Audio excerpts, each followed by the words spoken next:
Hello and welcome to my YouTube channel. Today we're going to go over woe to the scribes and the Pharisees.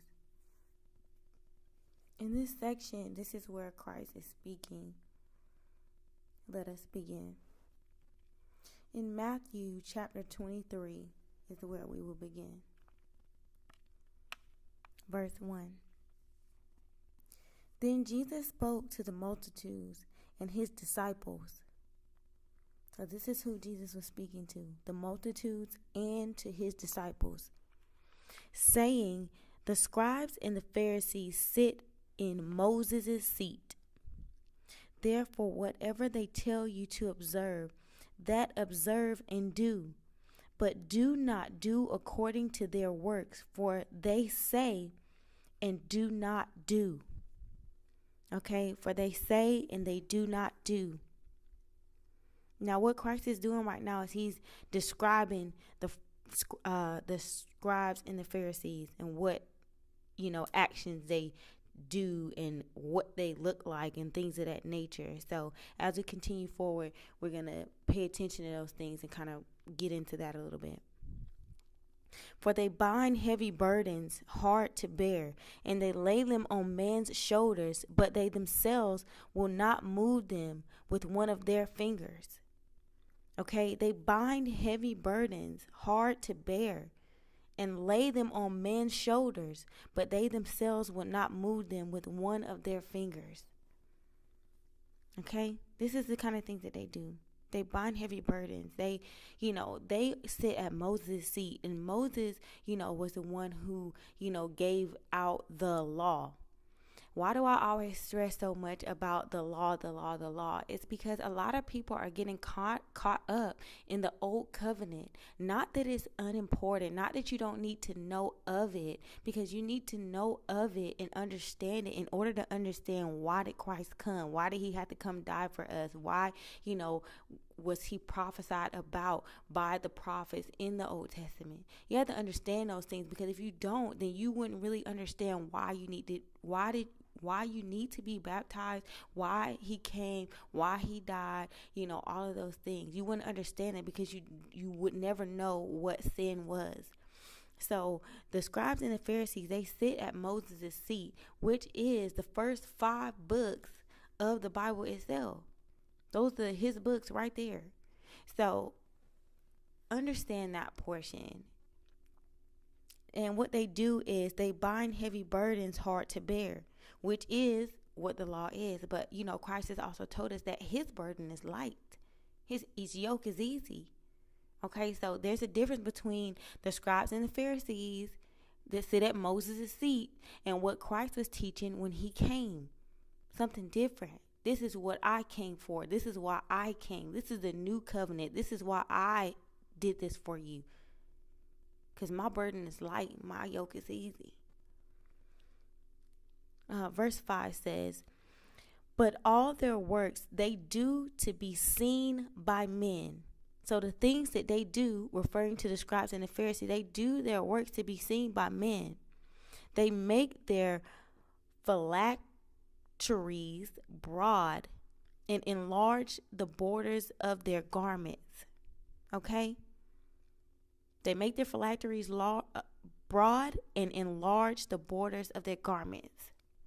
Now, I'm saying this and I'm emphasizing on this. This is Matthew chapter 23, verse 5.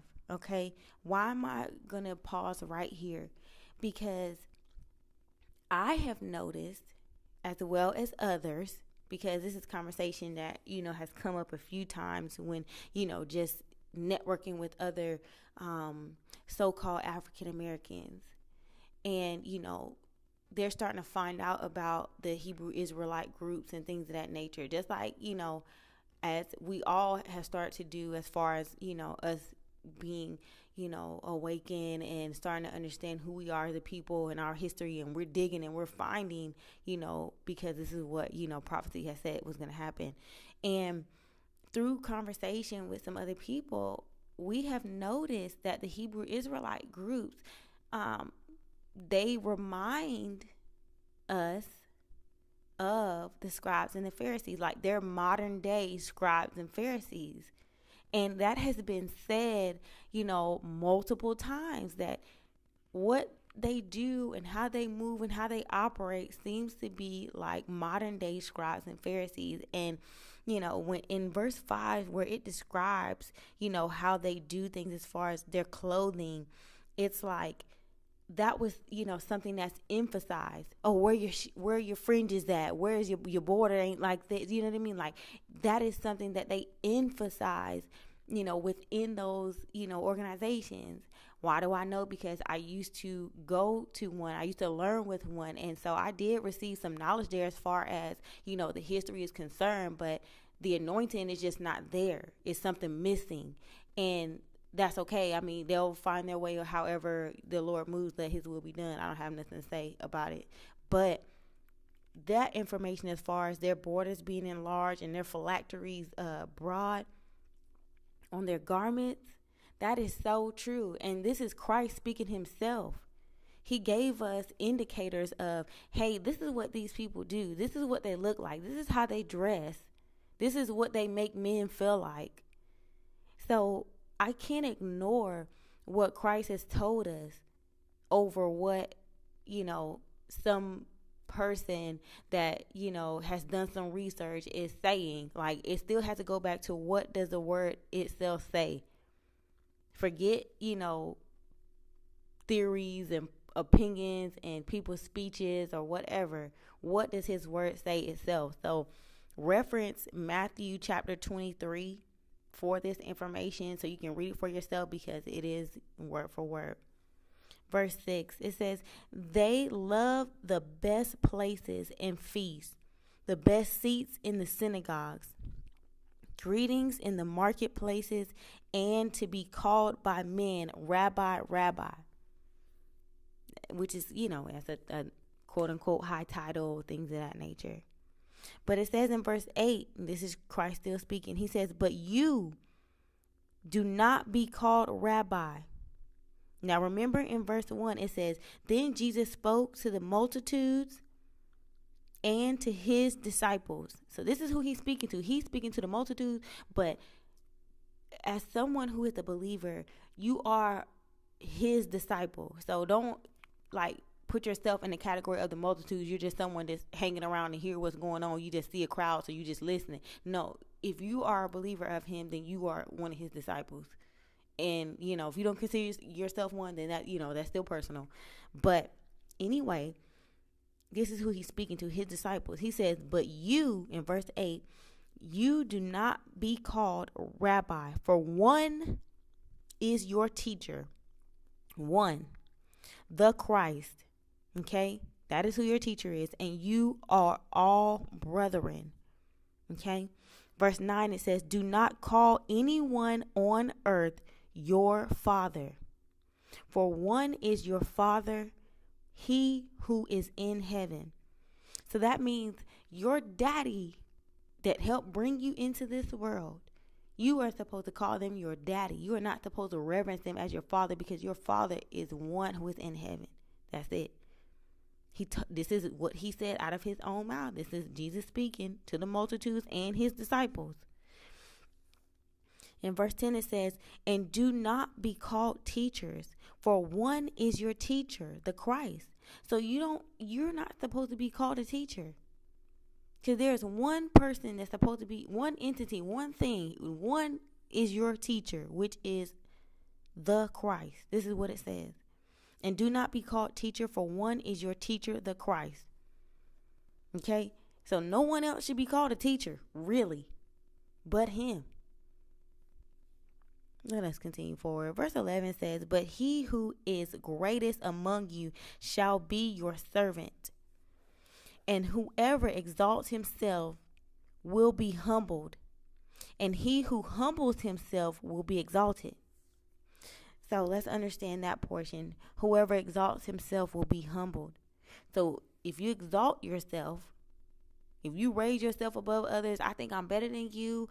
I am Mr. High and Mighty. I sit on this horse and I'm riding through the city, looking down upon everyone else as if I am the King of Kings and the Lord of Lords, and you are not.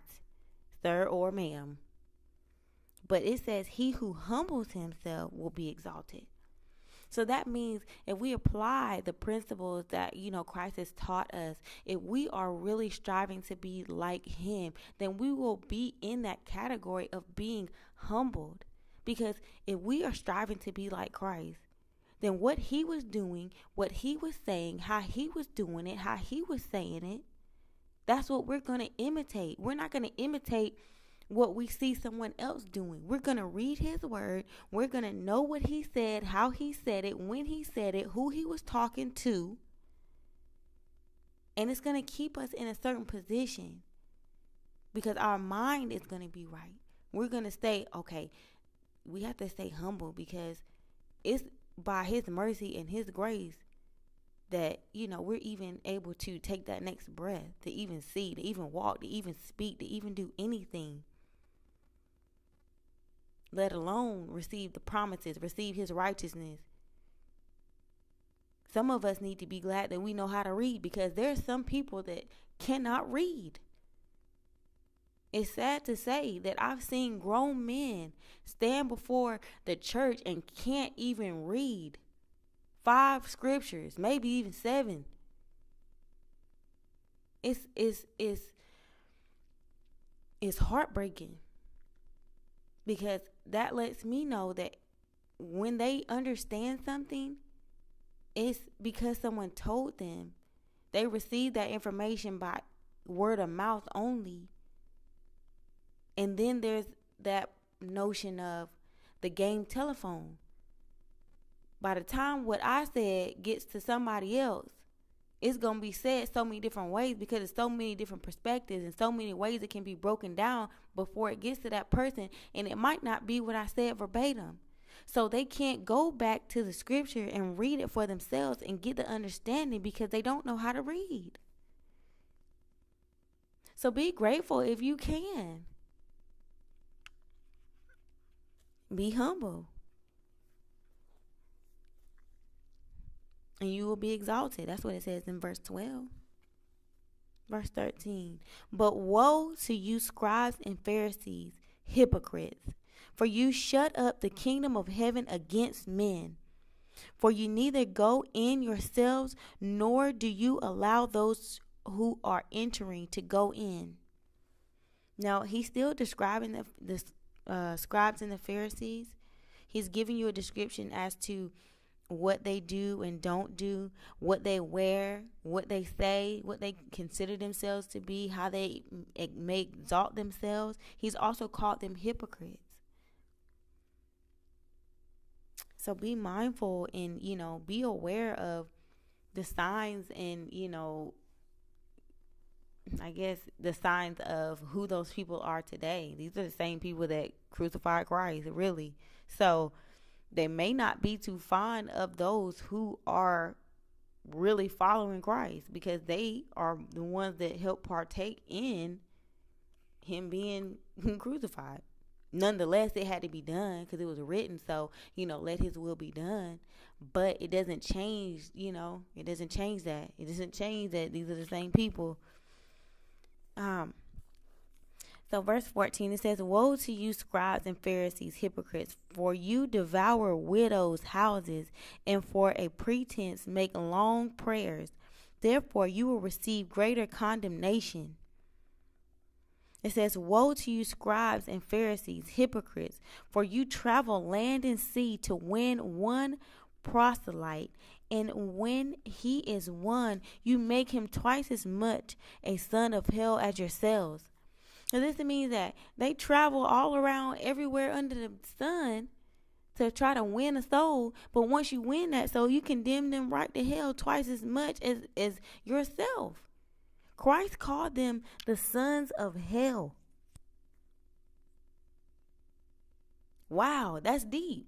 Christ himself called the scribes and the Pharisees sons of hell. It says in verse 15, woe to you, scribes and Pharisees, hypocrites, for you travel land and sea to win one proselyte, and when he is won, you make him twice as much a son of hell as yourselves. That means yourselves, meaning the scribes and the Pharisees, meaning you are the son of hell, as yourselves, as you are. That's what that means, as you are. So the scribes and the Pharisees are sons of hell. Why? Because he's calling them hypocrites, because they observe and do not do according.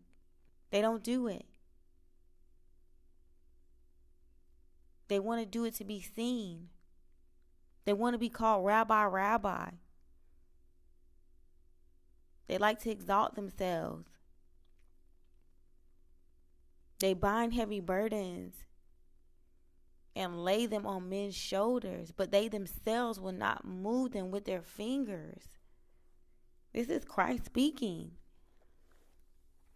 Verse 16 says, "Woe to you, blind guides, who say, whoever swears by the temple, it is nothing, but whoever swears by the gold of the temple, he is obligated to perform it. Fools and blind, for which is greater, the gold or the temple that sacrifices the gold? And whoever swears by the altar, it is nothing, but whosoever swears by the gift that is on it, he is obligated to perform it. Fools and blind, for which is greater, the gift or the altar that sanctifies the gift? Therefore, he who swears by the altar swears by it and by all things on it. He who swears by the temple swears by it and by him who dwells in it." So if you swear by the temple, it says he who swears by the temple swears by it and by him who dwells in it. So say, for example, somebody says, I swear on myself or my life or my whatever, and Christ is dwelling within your temple. Your body is supposed to be your temple. Then you swearing by him. It's like you ain't supposed to do that. Don't forget that part. And then it says, "And he who swears by heaven swears by the throne of God and by him who sits on it." So that's how far it goes, by just that one statement that they were making. It says, "And he who swears by heaven swears by the throne of God and by him who sits on it. Woe to you, scribes and Pharisees, hypocrites, for you pay tithes of mint and anise and cumin, and have neglected the weightier matters of the law." What the scribes and Pharisees have done, they have neglected the weightier matters of the law, which is justice and mercy and faith. Justice, mercy, and faith. These you ought to have done without leaving others undone. Okay? The weightier matters of the law, this is Christ himself speaking, the weightier matters of the law is justice and mercy and faith. These you ought to have done without leaving others undone. Verse 24 says, blind guides who strain out a gnat and swallow a camel. Okay? Blind guides who strain out a gnat and swallow a camel. You find in the smallest thing to say, but you swallow a camel. 25. Woe to you, scribes and Pharisees, hypocrites, for you cleanse the outside of the cup and dish, but the inside they are full of extortion and self-indulgence.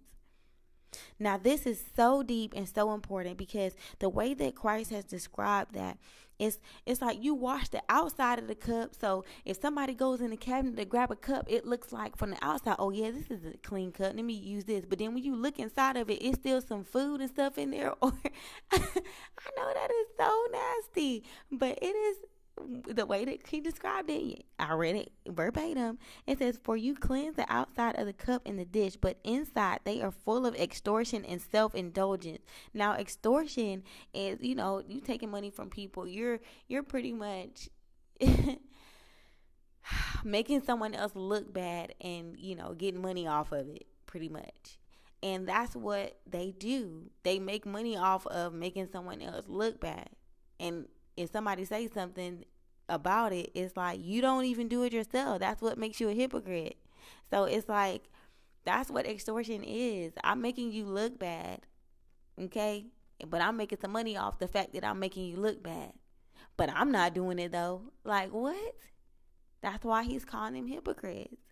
And he says, in self-indulgence, you just indulge within yourself. This is exalting yourself. But what did he say? He said in verse 12, and whoever exalts himself will be humbled. Not maybe, not probably, not possibly. He said will be. So his will be done. What he said will happen. This is going to come to pass because it is written, it is spoken. So in that, it says, whoever exalts himself will be humbled, and he who humbles himself will be exalted. So you might want to be on the side of the fence where you're being humble. You don't want to be in that position where you've exalted yourself. Verse 26 says, blind Pharisees, first cleanse the inside of the cup and the dish, that the outside of them may be clean also. So this is why, Christ talks about your heart being right so much. He looks at your heart and your mind. Like, people can see from the outside, somebody can look like the cleanest thing on the world. They can look like perfection. They can look like there's nothing wrong. They can pretend all day, but their heart can be wrong. And I used to, say this. Like, when I would talk to my mom, I would say, Mom, somebody can be pretending all they want to. They can look like, gold on the outside, but their heart might be wrong. They might be thinking on the inside, how am I going to extort this person? Or how am I going to, they're self-indulged, so they're not even listening to what you're saying. They might be thinking about how they finna do something evil to you and be smiling right in your face. It's called, people say about being two-faced. When I'm in your face, it's all good. You look like, perfection, peaches and cream. It's all good. But on the inside, you was like, I can't stand you. You make me sick. I don't like you. You get on my nerves. I don't want to hear that. I don't want to talk about that. I don't want to hear it because you make me feel some kind of way. But that's not how it's supposed to be, because if you got a problem with somebody, you're supposed to tell them. You're supposed to go to your brother or your sister and tell them what it is that's bothering you. You ain't supposed to go tell Johnny down the street or be pillow talking with XYZ. You supposed to tell that person. But a lot of people these days don't do that. Why? Because it's a lot of sin running rampant. You never know what somebody is going to do. But if you're doing that out of love, you're still going to have that hedge of protection. You're going to know that the Lord is with you. You're going to know that he's going to protect you. So if you do go to that person and they receive you, then there's, protocol for that as well. He gave us instructions on those things. It's a few different times where you go to that person. You go to the person, try to talk to them. You go before, bring some witnesses. Then you go before the church. And then if they still don't receive you, then you count them as a heathen and a tax collector. That's instructions that are within the scriptures that he has given us. So you still supposed to go to that person and say something. But a lot of people don't do that out of fear of what the consequences may be. But you shouldn't be fearing nobody but the one who can destroy your soul. If somebody down the street says, I'm finna get you and I'm finna do XYZ to you, and you run around scared, oh, ye a little faith, ain't it?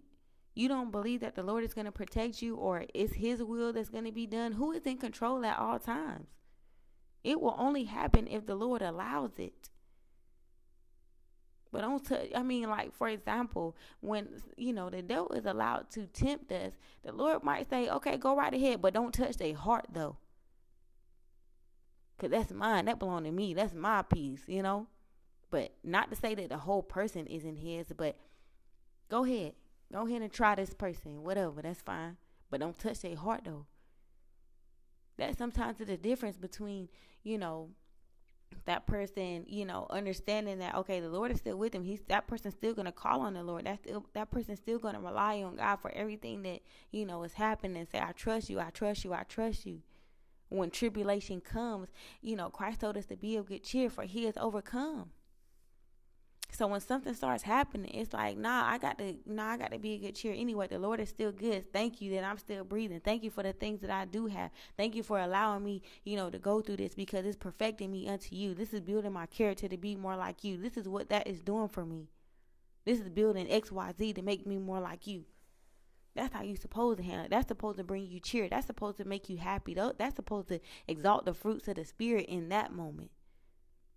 Because you're going to say, wait a minute. This is something to make me better and something to draw me closer to him.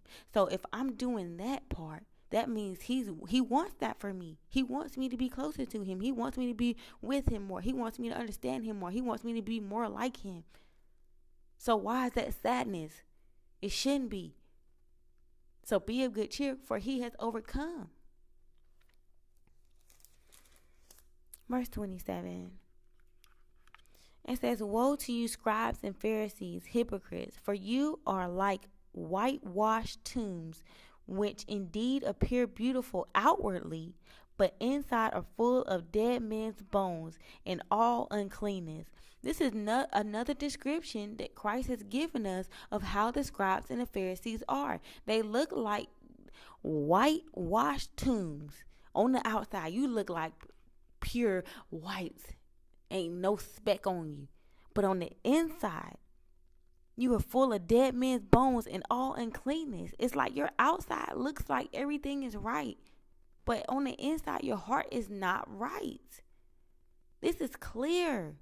This is why I stress the fact that we need to read 23 and verse 5 and, even 1 through 5, because not only is he telling you what they're doing, who they are, what seat they sit at, which is Moses' seat, which is they're into the law so much.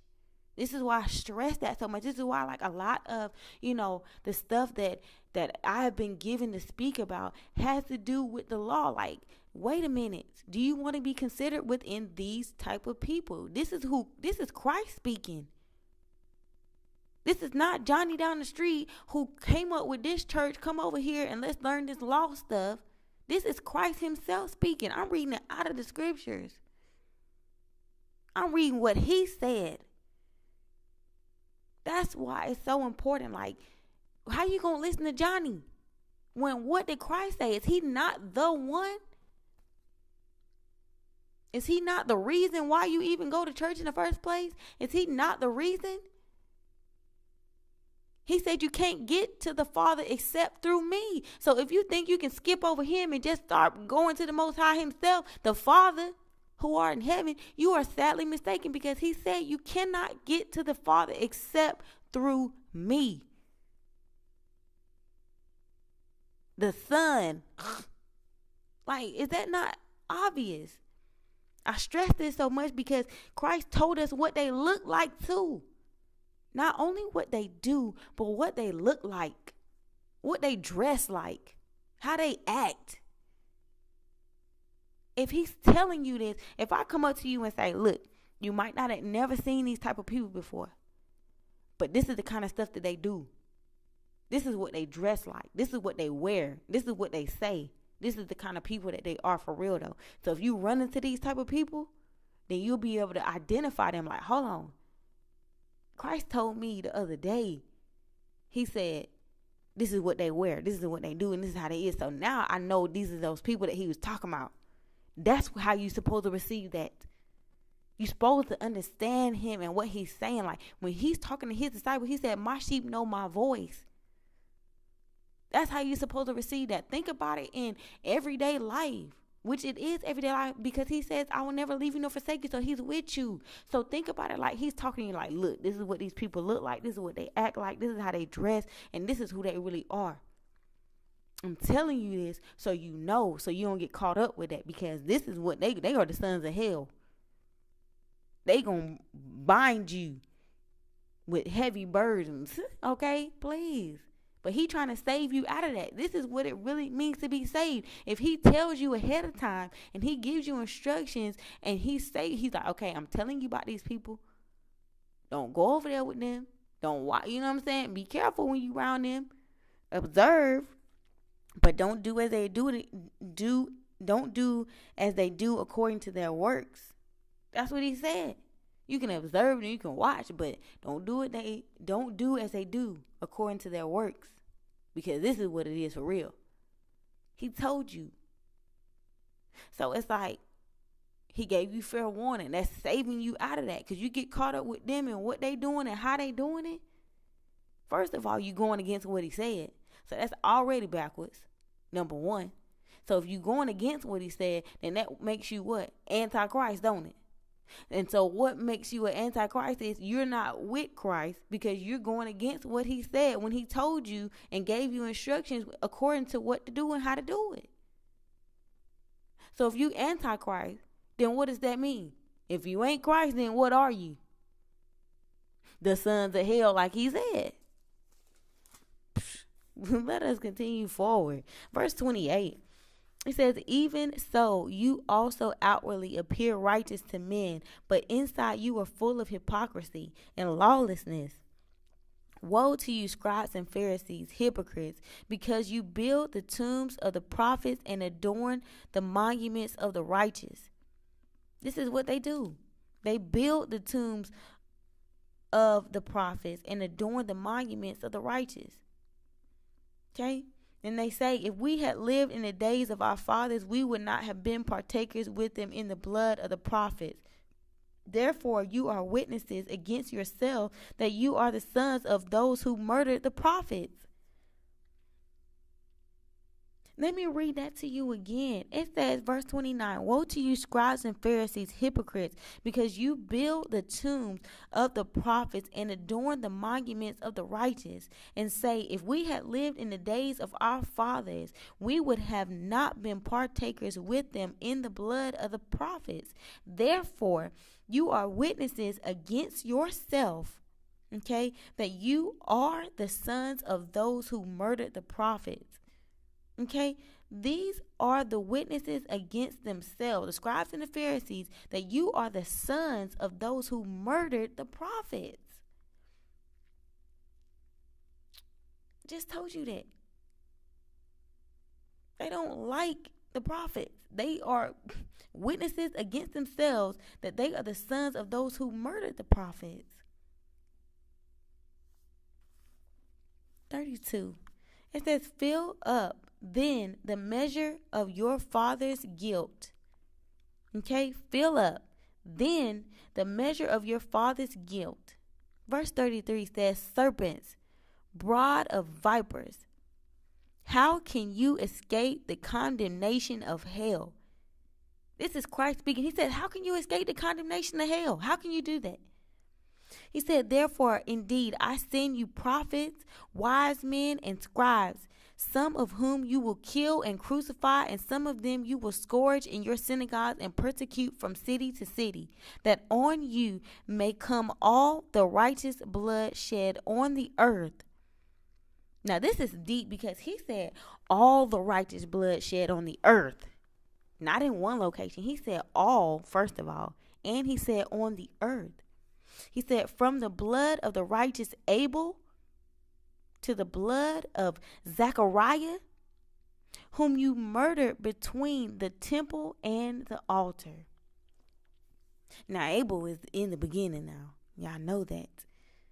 He said in verse 36, surely I say to you, all these things will come upon this generation.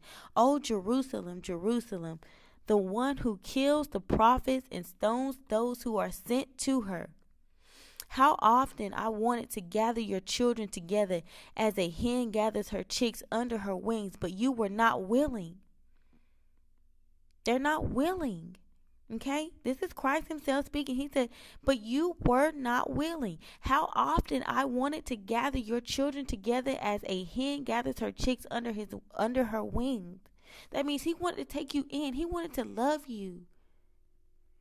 But you were not willing. And this is him talking to the scribes and the Pharisees. You were not willing to allow him to take you under his wings. This is him speaking metaphorically. He said, see, your house is left to you desolate. For I say to you, you shall see me no more till you say, blessed is he who comes in the name of the Lord. Mm, mm, mm, mm. I'm going to finish this with chapter 24 and verse 1. It says, Then Jesus went out and departed from the temple, and his disciples came up to show him the buildings of the temple.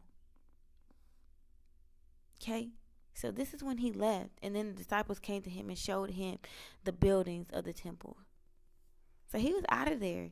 He said his piece to the scribes and the Pharisees. He said, woe to you. He's given us so much information as far as who they are, what they do, how they act, what they look like.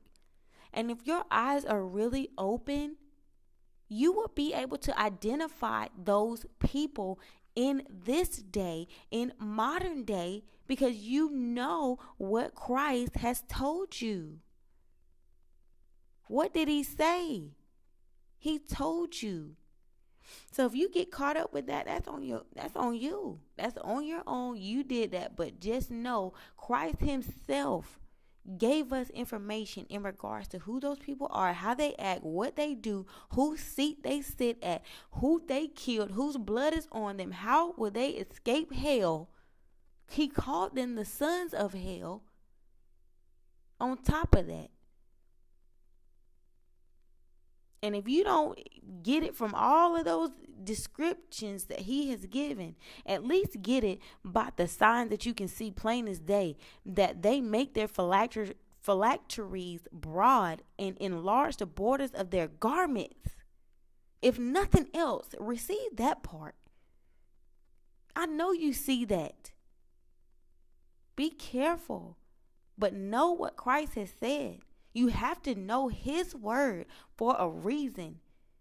He will save you, but you must know him. You must know his word. You must know what he said, how he said it, what he was talking about, who he was talking to.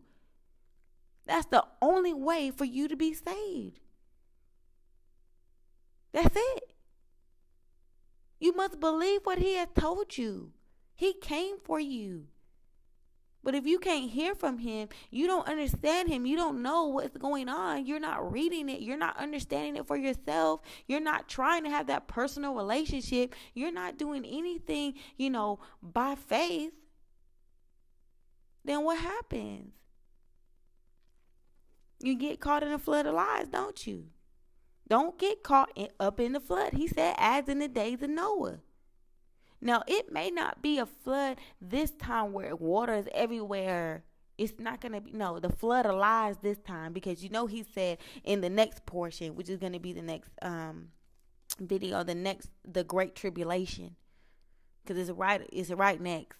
So that's going to be what's, the next video. So we'll go over that in a few minutes. But point in cases is that it's not going to be that this time. But this time the flood is, as in the days of Noah, the flood is the flood of lies. And the only way for you not to get caught up in that flood of lies is to know what he said and stick to. No, this is what he said. I know this is what he said for a fact, because this is where it's at, and I can go to it and I can show you. And I've read this. So I know within me, it's in my heart, it's in my mind. My mind is stayed on him. And if it don't sound like Christ, then I know it's not right. That's it. If you can't handle that, then how do you think that you can handle the kingdom? Step your game up. If you're serious about this, then be serious about it. No, you have grace, and you thank him for the mercy and those things, so you can get it right. Still keep your faith. Still keep all those things that, going to sustain you, of course.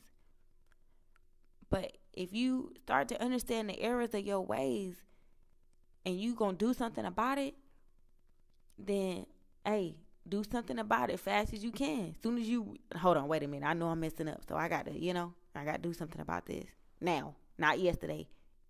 Right now, while I have, still breath within me. Yesterday gone, and I'm not supposed to worry about the things of tomorrow. So right now, what am I doing to make sure that I show my sonship? Right now, what am I doing to show that my heart is with the Lord?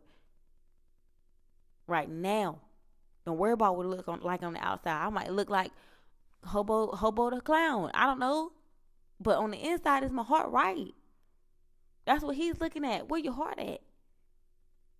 He said, love the Lord with all your heart, your mind, your soul. With that being said, I hope you guys, got some understanding from the scriptures when it comes to woe to the scribes and the Pharisees. I hope that you guys got some understanding as far as what to look for, what Christ said about them. And like I said, the scriptural reference for this is going to be Matthew chapter 23. So you can go back and read it for yourself. Yes, it is in red. So this is what Christ himself said. Don't add to it, take away from. Just read it for what it is. Receive the information and let him speak to you as well. Woe to the scribes and the Pharisees.